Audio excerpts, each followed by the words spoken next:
Imagine this.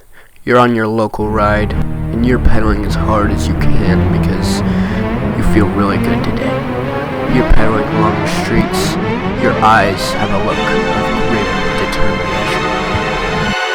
Suddenly, a log appears out of nowhere, and you cannot stop.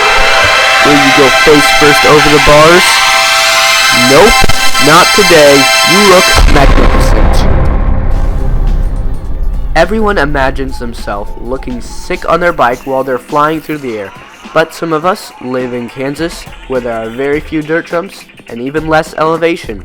So we're gonna have to get creative. Lucky for us, anything you find can be used to send you soaring towards the sky. The technique that we will be using today is called the bump jump, and here's how you do it. First, found the 2 to 3 inch rounded object like a log and slam into it. If you go fast enough, you may get airborne. But if you really want to pack that height, you need to pull up hard. As soon as each wheel hits the object, you need to unweight it. First the front, and then the rear.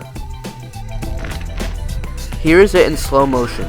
Watch as soon as my front wheel hits the object, I lift up. Then, when my rear wheel is ready, I'm going to unweight my rear wheel and allow it to come up to me.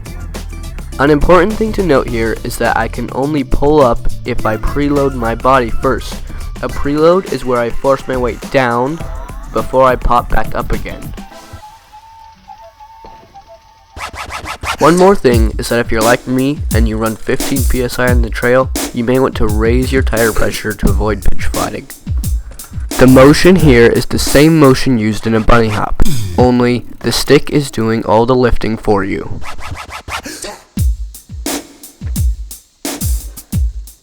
What's great about the bump jump is with the right technique, you can do on any bike, whether that's full suspension, full rigid, hardtail, and you can do it off anything. The next time you're on a ride, you're going to be bump jumping off everything, and you're going to feel so cool, and you are. So get out there and find your flow.